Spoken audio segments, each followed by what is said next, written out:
Hello, नमस्कार। मेरे सभी प्यारे दर्शकों को नए साल की शुभकामनाएं। Happy new year to all. Sorry, मैं बहुत दिनों से आपके समक्ष नहीं आ सका, मैंने कोई वीडियो नहीं बनाया है, पर आप लोगों का जो रिस्पांस मेरे वीडियोस पर आया है उसके लिए मैं बहुत बहुत आप सबका आभारी हूँ। तहे दिल से शुक्रिया अदा करता हूँ। काफ़ी दिनों से वीडियो नहीं बनाने का कारण था मेरे मोबाइल का फुल हो जाना। मेरा डेटा फुल हो चुका था तो मुझे कोई रास्ता नहीं मिल रहा था। बड़े दिनों बाद मैंने वो डेटा हल्का किया है जो पुराने वीडियोस का था। अब मैं नया वीडियो बना पा रहा हूँ, और चूँकि दिसंबर और जनवरी में काफ़ी दिन मैं बाहर भी रहा किसी कारण से, तो शुरू करते हैं। बहुत इम्पॉर्टेंट वीडियो है आज का। एक चीज़ पहले बताना चाहूँगा कि मेरे नक्षत्र वीडियो में से किसी ने मुझे कमेंट किया था कि अनुराधा नक्षत्र के उनके कोई रिलेटिव हैं और वो नक्षत्र के कैरेक्टरिस्ट जो मैंने बताए थे वो उनसे मैच नहीं कर रहे। तो मैं उनकी बात मान लेता हूँ कि कैरेक्टरिस्ट आपके अगर नहीं मैच कर रहे तो ज़रूर जिनकी कुंडली में आप अनुराधा नक्षत्र अज्यूम कर रहे हो उनका नक्षत्र कुछ और होगा। अगर आपको लगता है कि अनुराधा नक्षत्र के लोग जैसे होते हैं वैसे उस व्यक्ति की पर्सनैलिटी नहीं है, तो मतलब उस व्यक्ति का नक्षत्र ही कुछ और है। आप जो जन्म समय डाल रहे हैं वो जन्म समय एग्जैक्ट नहीं है, उसके कुछ मिनट आगे या पीछे होगा। मैं चाहूँगा कि 27 नक्षत्रों में से आप देखें किस नक्षत्र के पर्सनालिटी से उनका नक्षत्र ज़्यादा मैच कर रहा है ना। उसके अलावा एक चीज़ और होती है कि नक्षत्र 3 तरह से देखे जाते हैं। एक चंद्रमा कहाँ है वैसा उनका मन होगा, एक सूर्य अगर उस नक्षत्र में है तो वैसी उनकी सोल होगी, और अगर लग्न का नक्षत्र वो है तो उस व्यक्ति को जो व्यवहार है दुनिया से वो वैसा हो जाता है। तो ऑफेंड नहीं होना चाहिए। हम यहाँ पे जो भी हम आपसे ज्ञान शेयर कर रहे हैं ये कोई मेरा बनाया हुआ नहीं है, शास्त्रों में लिखा है और एक्सपीरियंस भी किया हुआ है। मैंने कई सारी कुंडलियों पे एक्सपीरियंस भी किया हुआ है अनुराधा नक्षत्र के लोगों के बारे में। तो जिनके बारे में आपको ऐसा लगता है कि वो नहीं है अनुराधा नक्षत्र के, मेरी बात उन पर नहीं बैठ रही, तो मैं कहूँगा कि आप उनका बर्थ टाइम रेक्टिफिकेशन करवाएं।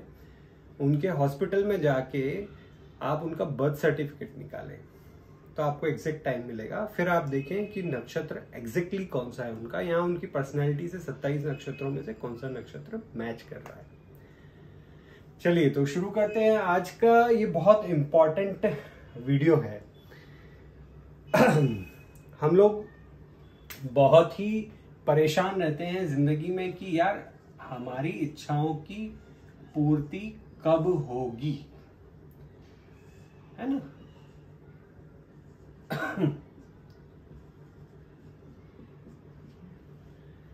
तो दोस्तों क्या होता है, इच्छा पूर्ति का जो भाव है हमारी कुंडली में 1 2 3 4 5 6 7 8 9 10 11 11वां भाव है ना, जिसे 11th हाउस कहते हैं। अब क्या होता है कि हमें कह तो दिया जाता है एस्ट्रोलॉजर के द्वारा कि आपकी इच्छाएं पूरी होंगी, क्योंकि एस्ट्रोलॉजर देख लेता है यार 11th हाउस में तो इसके अच्छे प्लैनेट बैठे हैं तो इसकी इच्छाओं की पूर्ति होती रहेगी। पर कभी कभार क्या होता है कि जो प्लैनेट यहाँ बैठा है उसकी महादशा या अंतरदशा जब तक नहीं आती तब तक वो फल हमें नहीं मिलते। इसके बाद मैं नक्षत्र पे भी आऊंगा कि ये 11th हाउस जो है भाव है इसके अंदर कितने नक्षत्र हैं। जब जब उन प्लैनेट्स के नक्षत्र लॉर्ड की भी दशा आती है तब भी हमें फायदे मिलते हैं। फिलहाल मैं मोटा मोटा ये दिखा रहा हूँ कि अगर आपके 11th हाउस में 1 या 8 नंबर लिखा है तो आपका 1 और 8 का राशि लॉर्ड होता है मंगल। तो जब जब आपकी कुंडली में महादशा और अंतरदशा मंगल की चलेगी तब आपकी इच्छाओं की पूर्ति होगी। ठीक है, वो अलग बात है कि मंगल कुंडली के किस भाव में बैठा है। मान लो कि मंगल कुंडली के इस भाव में बैठा है, तो क्या होगा आपके यहाँ राशि बन रही है 1 और 8, मतलब मेष और वृश्चिक, और मंगल बैठा है चौथे भाव में। मतलब आपकी ये डिजायर है, आपकी ये इच्छा है कि आपको प्रॉपर्टी मिले, आपको जमीन मिले, है ना, असेट्स मिले, और जितनी भी मंगल से रिलेटेड चीजें उसकी प्राप्ति की आपकी मन की डिजायर होती है। और जब जब मंगल की दशा या अंतरदशा आएगी आपको उन चीजों की प्राप्ति होगी। ठीक है, अब आ जाते हैं कि यहाँ पे 2 या 7 लिखा है, 2 या 7 लिखा है, तो अब इनके लॉर्ड कौन है? शुक्र देवता। अब मान लो शुक्र देवता 2 और 7 राशि है यहाँ टॉरस या लिब्रा राशि, और वीनस यहाँ बैठे हैं, शुक्र देवता यहाँ बैठा है। तो मतलब आपकी इच्छा क्या है? जीवन साथी की प्राप्ति होना, या किसी अपने ऐसे बिजनेस और व्यापार की प्राप्ति होना जिसमें जो बहुत लग्जरी से रिलेटेड हो, या फैशन या एंटरटेनमेंट इंडस्ट्री से रिलेटेड आप कोई बिजनेस करना चाहते हैं, या आप शादी करना चाहते हैं, एक सुंदर लाइफ पार्टनर की आपको प्राप्ति करना चाहते हैं। तो जैसे ही महादशा अंतरदशा वीनस की आएगी, शुक्र की आएगी, क्योंकि यहाँ आपके इस भाव के लॉर्ड कौन है? ये तुला राशि है, ये वृषभ राशि है, इन दोनों के लॉर्ड है वीनस। ये कहाँ बैठे हैं? 7th हाउस में। तो जैसे ही इनकी दशा आएगी आपकी शादी हो जाएगी और आपका व्यापार भी चालू हो जाएगा। ठीक है, बहुत सिंपल है। अब यही चीज अगर हम समझें कि ये 3 और 6 लिखा है, ठीक है। अब तीसरी राशि होती है मिथुन और छठी राशि होती है कन्या। इसके लॉर्ड होते हैं बुध या मरकरी। अब मान के चलो कि बुध यहाँ पे बैठे हैं, जिसे आप मरकरी कहते हैं। तो क्या होगा? जैसे ही बुध की महादशा या अंतरदशा आएगी, तो 5th हाउस में अगर बैठा हुआ है आपका बुध या मरकरी, तो आपकी डिजायर क्या होती है? संतान प्राप्ति की, है ना। आपकी डिजायर होती है एक किसी प्रेम संबंध में जाने की। आपकी डिजायर होती है इस प्रोफेशन से, अगर आप जुड़े हैं, मान के चलो आपका प्रोफेशन है एंटरटेनमेंट का, है ना, तो आपकी डिजायर होती है यार कि मैं एक्टर बन जाऊं। तो जैसे ही बुध की महादशा या अंतरदशा आती है, आपकी ये डिजायर्स फुलफिल हो जाती हैं, क्योंकि इस 2 राशियों का जो मालिक है, तीसरी और छठी राशि का बुध है। तो आपकी क्या हो जाती है? विश फुलफिल हो जाती है। आपको बच्चों या संतान की प्राप्ति भी हो जाती है। और अगर आप एक्टिंग फील्ड में करियर बनाना चाहते हैं, तो आपके करियर की शुरुआत भी हो जाती है, गेन्स भी आपको प्राप्त होना शुरू हो जाते हैं।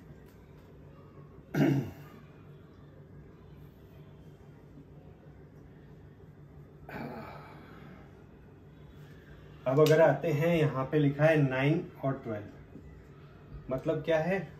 इसका लॉर्ड क्या है?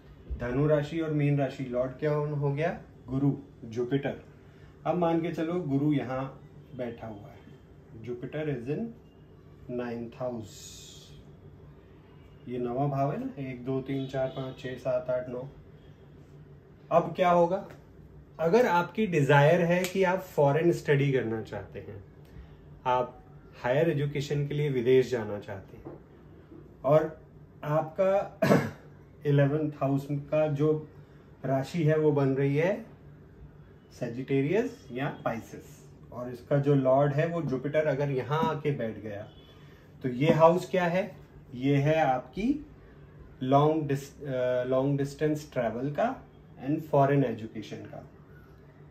आप उच्च शिक्षा प्राप्ति के लिए बहुत दूर कहीं जाना चाहते हैं, ये आपकी मन की डिजायर है। अगर 9th और 12th राशि यहाँ पे है और जुपिटर यहाँ बैठा है, तो क्या होगा? जैसे ही गुरु की महादशा या अंतरदशा आएगी, आपको उच्च शिक्षा प्राप्ति के योग बनेंगे और आप विदेश में चले जाएंगे उच्च शिक्षा की प्राप्ति के लिए। ये डेफिनेटली होने वाला है, इसमें कोई दो राय नहीं है, कोई डाउट नहीं है। जितने भी लॉजिक दे रहा हूं सब ट्राइड एंड टेस्टेड हैं। अब मान के चलो यहाँ पे है 4 नंबर राशि और इसका लॉर्ड है चंद्रमा, और ये बैठा है यहाँ पे आके। चंद्रमा की पोजीशन जो है वो आपकी कुंडली में यहाँ पे है, और यहाँ पे है राशि। अब मजे की बात क्या है, चंद्रमा किस चीज का कारक है? धन का। और सेकंड हाउस क्या है? हमारी एसेट्स। तो आपकी लाइफ की जो डिजायर्स होगी ना, वो होगी हमेशा धन प्राप्ति। आप होंगे पक्के वाले अकाउंटेंट, बिजनेसमैन। आपके दिमाग में दिन रात एक ही चीज रहती, पैसा पैसा पैसा पैसा पैसा। आपको पैसे के अलावा कुछ भी नहीं दिखता। कहाँ जाके बैठ गया इसका लॉर्ड? चंद्रमा, मून यहाँ पे। तो जब जब आपकी लाइफ में चंद्रमा की महादशा या अंतरदशा आई, यहाँ प्रत्यंतर दशा, छोटी दशा होती है, उसे पीडी कहते हैं, है ना। इसे कहते हैं एमडी, इसे कहते हैं एडी, और इसे कहते हैं पीडी। जैसे ही चंद्रमा की महादशा, अंतरदशा या प्रत्यंतर दशा आई, आपको एसेट की प्राप्ति हुई, आपका बैंक बैलेंस बढ़ेगा, आपके जो भी इन्वेस्टमेंट किए होंगे, मान के चलो जो भी फाइनेंशियल इन्वेस्टमेंट होंगे उसमें गेन्स होंगी। आपकी जो सैलरी आती है हर महीने वो आएगी सीधा बैंक में, है ना, क्योंकि चंद्रमा फास्ट मूवमेंट प्लैनेट है। ऐसे लोगों को बहुत पैसा मिलता है, क्योंकि 11th हाउस का लॉर्ड कहाँ बैठ गया? सेकंड हाउस में। तो इस आदमी के दिमाग में इसकी डिजायर ही हमेशा पैसा है, इसके पास पैसे के अलावा कोई डिजायर ही नहीं है, ठीक है। जैसे जैसे चंद्रमा की दशा, अंतरदशा आई, पैसे की प्राप्ति होगी। अब मान के चलो यहाँ आ जाते हैं, यहाँ आपका एक एग्जांपल देते हैं। यहाँ है नंबर 5 और यहाँ बैठा है आपका सन, ठीक है, जिसे आप कहते हैं सूर्य। अब जिस इंसान को लाइफ में ना फेम की बहुत, ऐसे इंसान को लाइफ में फेम की बहुत तगड़ी तमन्ना होती है। ये फेम के लिए इतने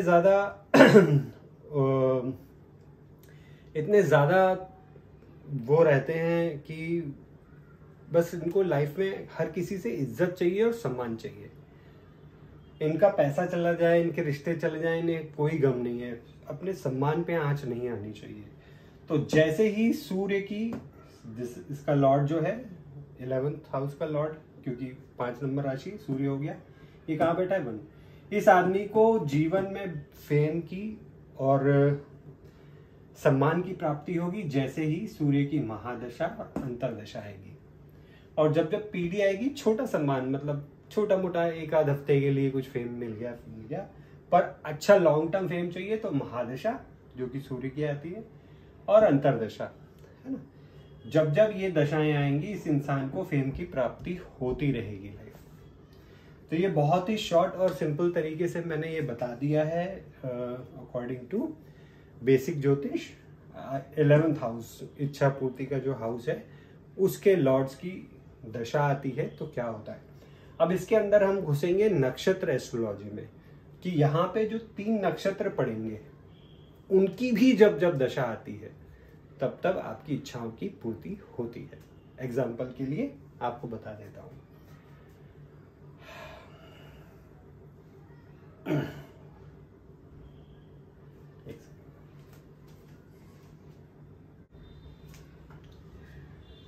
वेलकम बैक। अब ये जो बोर्ड बना है, ये बना है नक्षत्रों के नाम पर, ठीक है। पहले क्या हुआ, हमने राशियां पढ़ी थी कि इस हाउस में कौन सी राशि आएगी। पर जब हम केपी एस्ट्रोलॉजी में जाएंगे तो यहाँ पे आपको डिग्रीज दिखेंगी। और मेरा 27 नक्षत्रों का वीडियो जिन्होंने देख लिया है उन्हें मैंने पूरा डिटेल में बता दिया है कि कितनी डिग्रीज पे कौन सा नक्षत्र होता है। तो आपके अगर 11th हाउस में देखिए हर यहाँ पे 27 नक्षत्रों के नाम लिखे हैं, है ना। अश्विनी, मघा, मूला इसके लॉर्ड केतु हैं। भरणी, पूर्व फाल्गुनी, उत्तराषाढ़ा इसके लॉर्ड शुक्र हैं। कृतिका, उत्तरा फाल्गुनी और उत्तराषाढ़ा इसके लॉर्ड सूर्य हैं। फिर रोहिणी, हस्त और श्रावण इनके लॉर्ड चंद्रमा है। मृगशिरा, चित्रा, धनिष्ठा इनके लॉर्ड मंगल हैं। आद्रा, स्वाति, शतभिषा इनके लॉर्ड राहु हैं। पुनर्वसु, विशाखा, पूर्व भाद्रपदा इनके लॉर्ड हैं जुपिटर। पुष्य, अनुराधा और उत्तराभाद्रा इसके लॉर्ड शनि हैं। अश्लेषा, ज्येष्ठा और रेवती के लॉर्ड हैं बुध। तो बहुत सिंपल कैलकुलेशन है। जब आप केपी एस्ट्रोलॉजी में जाएंगे तो 12 आपको भाव मिलेंगे, 1 2 3 4 5 6 7 7 8 9 10 11 12। 12 भावों में 36, ऐसा नहीं होता है कि हर भाव में 3 हैं तो 36 नक्षत्र होते हैं, नहीं।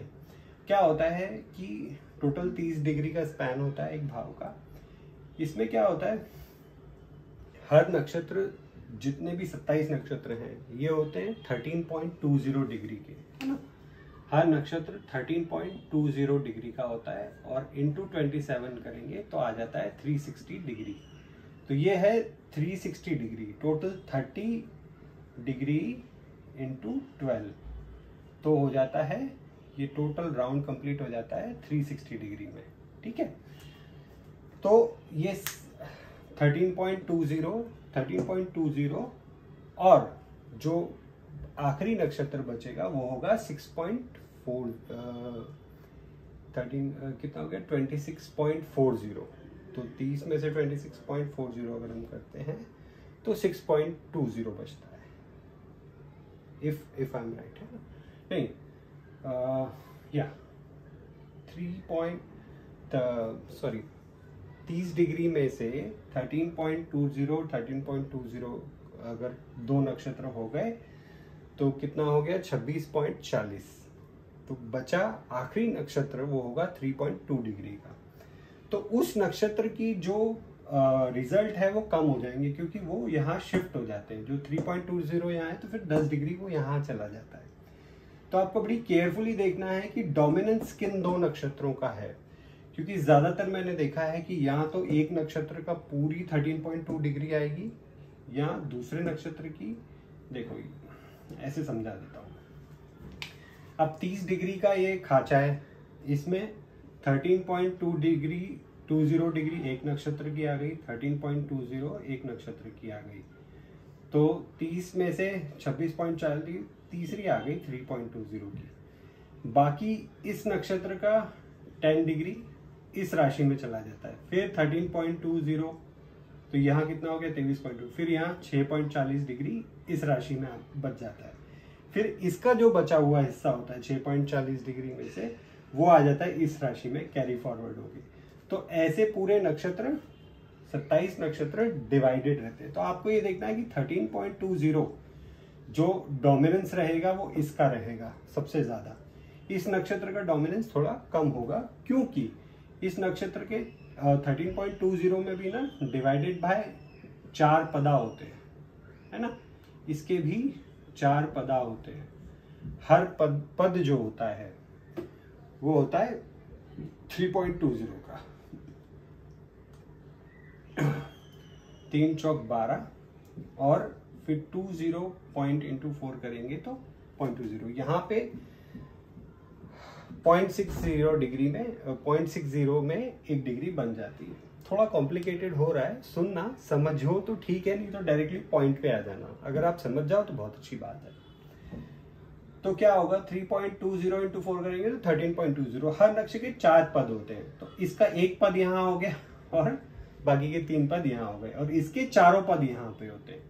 अब ये पद होते हैं, इन पदों के भी जो लॉर्ड होते हैं वो 4 अलग अलग ग्रह हो जाते हैं। जैसे 13.20 को 4 पदों में डिवाइड करेंगे तो पद एक जो होगा उसका लॉर्ड कोई और होगा, दूसरा लॉर्ड कोई और होगा, 3 का कोई और होगा, 4 का कोई और होगा। तो आपको ये मोटा मोटा देखना है कि ये 13.20 का नक्षत्र लॉर्ड है, जो अगर अश्विनी है तो उसका लॉर्ड कौन होगा, केतु। तो मतलब आपको इन तीनों अश्विनी, मघा और मूल हैं, तो इसका लॉर्ड कौन है? केतु। अगर ये 13.20 डिग्री अश्विनी नक्षत्र की है या मघा की है या मूल की है, तो आपको केतु की दशा में भी, केतु की दशा अंतरदशा जब जब आएगी तब तब आपकी इच्छाओं की पूर्ति होगी। अगर यही 13.2 डिग्री अगर भरणी नक्षत्र की है या पूर्व फाल्गुनी है या उत्तराषाढ़ा है, तो शुक्र की दशा अंतरदशा में भी आपको इच्छाओं की पूर्ति होगी। फिर आ जाते हैं, अगर 13.2 डिग्री, ये पूरी एक नक्षत्र की 13.2 डिग्री होती है ना, तो अगर कृतिका है, उत्तरा फाल्गुनी है, उत्तराषाढ़ा नक्षत्र है, ये भी 13.2 डिग्री का होता है, ये भी 13.2 डिग्री का होता है, ये भी 13.2 डिग्री का होता है। इसका लॉर्ड होता है सूर्य। अगर इन तीनों नक्षत्र, ये तीनों में से कोई भी एक नक्षत्र यहाँ आ रहा है, तो मान के चलो इसकी दशा अंतरदशा में भी आपकी इच्छाओं की पूर्ति होगी। इच्छा क्या होगी? जहां सूर्य बैठा होगा उस भाव में, जहां शुक्र बैठा होगा उस भाव से रिलेटेड इच्छा होगी, यहाँ केतु बैठा होगा उस भाव से रिलेटेड इच्छा होगी आपकी। फिर आ जाते हैं, मान के चलो 13.20 डिग्री रोहिणी, हस्ती या श्रावण नक्षत्र, तीनों में से एक नक्षत्र यहाँ बैठा है, क्योंकि सब 27 नक्षत्र की डिग्री बराबर ही 13.20। तो जब जब चंद्रमा की दशा अंतरदशा आएगी आपकी इच्छाओं की पूर्ति होगी। चंद्रमा कहाँ बैठा है, वही उसी भाव से रिलेटेड आपकी लाइफ की इच्छाएं होती होगी, हमेशा देख लेना। फिर आ जाता है मृगशिरा, चित्रा या धनिष्ठा। अगर ये 13.20 डिग्री इन तीनों में से किसी एक नक्षत्र की है, ये तीनों में से कोई भी एक नक्षत्र यहाँ है, तो मंगल की दशा अंतरदशा में को फायदा होगा, इच्छा पूर्ति होगी। आर्द्रा, स्वाति या शतभिषा है तो राहु की दशा अंतरदशा में फायदा होगी, अगर ये 13.20 डिग्री इनमें से किसी भी एक नक्षत्र की है। फिर पुनर्वसु, विशाखा और पूर्वा भाद्रपदा, अगर ये तीनों नक्षत्र आपको यहाँ मिलते हैं तो जुपिटर की दशा अंतरदशा में फायदा होगा, इच्छा पूर्ति होगी। जुपिटर कहाँ बैठा है उस पर डिपेंड करता है। पुष्य, अनुराधा और उत्तर भाद्रपदा है, अगर ये 13.20 डिग्री लेके बैठा है तो शनि की दशा आपको फायदा देगी। अश्लेषा, ज्येष्ठा और रेवती है तो बुध की दशा आपको फायदा देगी। बेसिकली आपको ये देखना है कि कौन सा प्लैनेट 13, कौन सा नक्षत्र यहाँ पे पूरी डिग्री लेके बैठा है। फिर इनके अब कैसा होता है कि ये जो नक्षत्र हैं इनके फल गोचर के प्लैनेट भी देते हैं। तो मान के चलो कि राहु की महादशा राहु गोचर कर रहा है, गोचर मतलब ट्रांजिट। अब राहु ने गोचर किया विशाखा नक्षत्र में, मान लो इसका लॉर्ड है गुरु, ठीक है। तो और यहाँ पे विशाखा नक्षत्र आया आपका, यहाँ पे विशाखा नक्षत्र है। अब महादशा आपकी चल रही है राहु की, है ना, महादशा चल रही है राहु की, और राहु ने ट्रांजिट किया विशाखा नक्षत्र में, तो आपकी इच्छाएं पूरी हो जाएंगी। क्यों? क्योंकि जो महादशा लॉर्ड का, अगर महादशा लॉर्ड जो होता है ना, वो ही आपका धोनी है, वही आपका तेंदुलकर है, वही आपका विराट कोहली है, वही आपका रोहित शर्मा है। क्योंकि महादशा का जो लॉर्ड होता है, मान लो राहु की महादशा है, तो आपकी जीवन के 18 साल यही खिलाड़ी है जो आपको हराएगा भी और जिताएगा भी। अब ये खिलाड़ी जिस नक्षत्र में ट्रांजिट करता रहेगा, ये 18 साल में क्या करेगा, पूरी 12 राशियां और ये पूरे 27 नक्षत्र ट्रैवल करता रहता है। अब राहु विशाखा में जैसे ही ट्रांजिट करेगा तो आपकी इच्छाओं की पूर्ति हो जाएगी, क्योंकि विशाखा नक्षत्र कहाँ आ रहा है, आपकी 11th हाउस में, 11वें भाव में, जो कि आपकी इच्छा पूर्ति का भाव है।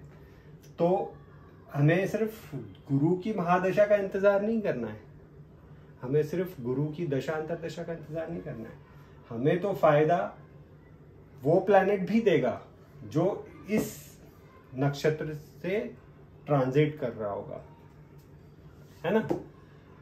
अब मान के चलो कि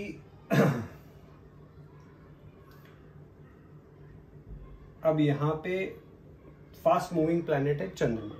अब चंद्रमा है यहाँ विशाखा में, जब आएगा चंद्रमा, हर महीने विशाखा नक्षत्र में ट्रैवल तो एक बार करता ही करता है। तो जब चंद्रमा आता है तो जुपिटर जिस भाव में बैठा है, मान के चलो जुपिटर यहाँ बैठा है तीसरे भाव में, गुरु यहाँ बैठा है, जब जब चंद्रमा इस नक्षत्र में ट्रैवल करता है, इस आदमी का ट्रैवल कोई ना कोई छोटी यात्रा जरूर हो जाती है, दोस्तों से मिलना जरूर हो जाता है, दोस्तों के साथ एक अच्छा समय व्यतीत जरूर होता है, क्योंकि चंद्रमा किस नक्षत्र में है, विशाखा नक्षत्र में, और जुपिटर कहाँ बैठा है, तीसरे भाव में।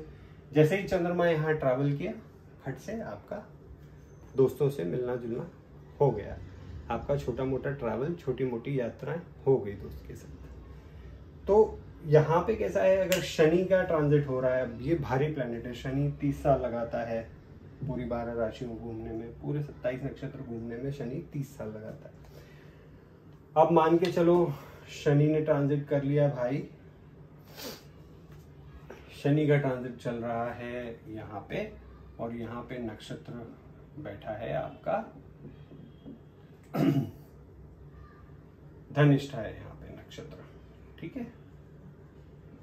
तो शनि ने ट्रांजिट किया धनिष्ठा नक्षत्र में। अब ये बहुत लंबा पीरियड है भैया, महादशा आपकी शनि की चल रही है और धनिष्ठा नक्षत्र में ट्रैवल कर रहा है, और मंगल जो बैठा हुआ है आपका यहाँ पे बैठा हुआ 8th हाउस में। तो क्या होगा, जैसे ही शनि धनिष्ठा नक्षत्र में बैठेगा, आपको ऐसी इनकम या कोई भी पड़ी हुई जायदाद, रखी हुई दौलत मिलने लग जाएगी, या आपका लॉटरी कहीं ना कहीं से लग जाएगी, क्योंकि ये इच्छा पूर्ति का घर है। यहाँ नक्षत्र है, कौन है, धनिष्ठा, इसका मालिक कौन है, मंगल। जैसे ही शनि की महादशा में शनि इस नक्षत्र में ट्रांजिट करेगा, धनिष्ठा नक्षत्र में, आपको अनअर्न्ड इनकम जरूर होगी। आपको कोई ना कोई ऐसी, या तो या आपके स्पाउस की फैमिली से कोई ना कोई गिफ्ट मिलेगी, या आपके पिताजी का, पिताजी यहाँ से, पिताजी का देखो, पिताजी का खर्च यहाँ देखा जाता है, तो पिताजी की तरफ से भी कुछ आपको दिया जाएगा। ये होते हैं 9th हाउस आपके पिताजी, योर फादर। सो 9th से 12th है 8th हाउस, तो आपके पिताजी भी कुछ यहाँ पे, चूंकि एक ऐसी आपको खानदानी जायदाद आपको दे सकते हैं कि बेटा अब इस प्रॉपर्टी का मालिक तू है ना, क्योंकि पिताजी का 12वां भाव, पिताजी के देने का भाव है, पिताजी यहाँ से देते हैं, तो पिताजी देंगे आपको, आपकी इच्छाओं की पूर्ति करेंगे, आपको एक बड़ी एसेट आपको पिताजी दे सकते हैं। ये आपके स्पाउस का, स्पाउस की 2nd हाउस उसकी फैमिली होती है, उसकी फैमिली भी आपको कोई गिफ्ट दे सकती है, ठीक है। ये भाव होता है इंडस्ट्रीज का। अगर आप कोई इंडस्ट्री खोलना चाहते हैं, तो शनि की दशा में, शनि जैसे ही महादशा में आपका धनिष्ठा नक्षत्र में ट्रांजिट करेगा, आपकी फैक्ट्री इंडस्ट्री खुल जाएगी। अगर आप कोई ऐसी जॉब करते हैं जो भी रिसर्च से रिलेटेड है, तो शनि क्योंकि जॉब का भी कारक है, प्रोफेशन का भी कारक है, तो आपको यहाँ पे आपको आपका प्रोफेशन, आपकी जॉब भी मिल जाएगी। आपकी खुद की एक फैक्ट्री भी आप खड़ी कर सकते हैं, क्योंकि शनि इंडस्ट्रीज का भी कारक है, मंगल मशीनरी का कारक है। ये योग बताता है कि आप बड़े इंडस्ट्रियलिस्ट बन सकते हैं शनि की महादशा में। अगर शनि जैसे ही यहाँ ट्रांजिट करेगा, यहाँ आपकी फैक्ट्री खुल जाएगी। तो मेरे ख्याल से इतना काफ़ी है एक शॉर्ट फॉर्म में समझाने के लिए, क्योंकि ये तो समंदर है भाई, जितना गहरा जाएंगे उतनी ऑक्सीजन कम होती जाएगी। तो मेरी भी ऑक्सीजन थोड़ी कम हो रही है, और कई लोगों की शिकायत रहती है कि सर आपके वीडियो बहुत बड़े होते हैं। तो देखो, जब हम स्कूल जाते थे तो हमारे 6 पीरियड होते थे, और 45 मिनट से 1 आवर का पीरियड होता था। जब टीचर इतना टाइम देता था, तभी हमें उस 1 आवर में, 45 मिनट में इतना समझ में आता था। तो मुझे भी ऐसा लगता है कि मैं जितना बड़ा वीडियो बना रहा हूँ, पर उस वीडियो में अगर आपने इतना भी पकड़ लिया ना, आपका काम हो जाएगा। आप कुछ ना कुछ सीख के ही जाओगे। अगर मैं 5 मिनट का वीडियो बनाता हूँ तो कुछ भी नहीं सीख सकते। सोचो, अगर आपका स्कूल टीचर 5 मिनट आता, किताब खोलता, 2 पन्ने पढ़ता और चला जाता, कि आपको कुछ समझ आता? नहीं। तो बड़े वीडियो इसीलिए बनते हैं क्योंकि हम डिटेल्ड में बात कर सके और डिटेल में आपको समझा सके। अगर इस पूरे वीडियो में अगर आप अपना ही नक्षत्र पकड़ लें कि आपका 11th हाउस में कौन सा नक्षत्र आ रहा है, तो आप सीख गए जो मैं सिखाना चाह रहा हूँ। बस यहाँ 11th हाउस में कौन सी राशि आ रही है, उसका लॉर्ड कौन है, उसकी महादशा अंतरदशा कब आ रही है, आपकी इच्छाओं की पूर्ति हो जाएगी। आप इतना ही सीख गए ना, बस मेरी जीत है और आपकी भी जीत है। नमस्कार। तो मिलते हैं नेक्स्ट वीडियो के साथ बहुत ही जल्दी।